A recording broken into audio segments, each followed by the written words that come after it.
Welcome to my YouTube channel golden media. Subscribe ಮಾಡಿ, bell icon ಒತ್ತಿ. ಸಿಹಿಯ ಬಗ್ಗೆ ರಾಮನಿಗೆ ಮತ್ತು ರಾಮನ ಮನೆಯವರಿಗೆ ತಿಳಿಸಿಲ್ಲ. ಅವರೂ ಅದರ ಬಗ್ಗೆ ಕೇಳಲಿಲ್ಲ.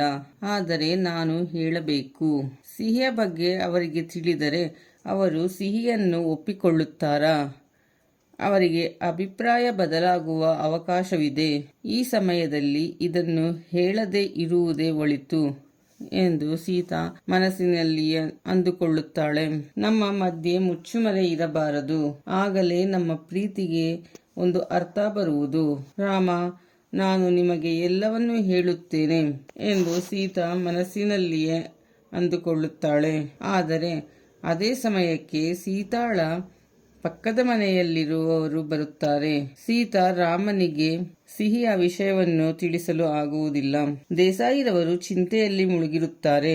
ಆಗ ಭಾರ್ಗವಿರವರು ಹೆಣ್ಣು ಕೇಳಲು ಸೀತಾರ ಮನೆಗೆ ನಾಳೆ ಹೋಗೋಣ ಎಂದು ದೇಸಾಯಿರವರನ್ನು ಒಪ್ಪಿಸುತ್ತಾಳೆ.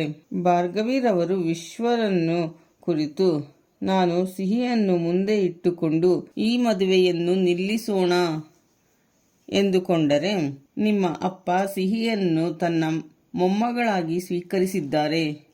ಇದು ತುಂಬಾ ಚೆನ್ನಾಗಿದೆ. ಇಷ್ಟು ದಿವಸ ರಾಮ ರಾಮ ಎಂದು ಜಪ ಮಾಡಿದೆ.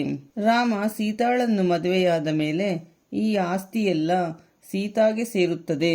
ಆಗ ನಾನು ಸೀತಾ ಸೀತಾ ಎಂದು ಜಪ ಮಾಡಬೇಕು. ಇಷ್ಟು ದಿವಸ ಕಾದಿದ್ದಕ್ಕೂ ನನಗೆ ಯಾವುದೇ ಆಸ್ತಿ ಸಿಗುವುದಿಲ್ಲ ಎನ್ನುತ್ತಾರೆ. ರಾಮನಿಂದ ಅಲ್ಲದಿದ್ದರೂ ಸೀತಾಳಿಂದ ಈ ಆಸ್ತಿ ನನಗೇ ಬರಬೇಕು ಎನ್ನುತ್ತಾಳೆ. ರಾಮ ಸೀತಾರ ನಿಶ್ಚಿತಾರ್ಥ ಮಾಡಿಸುತ್ತೇನೆ.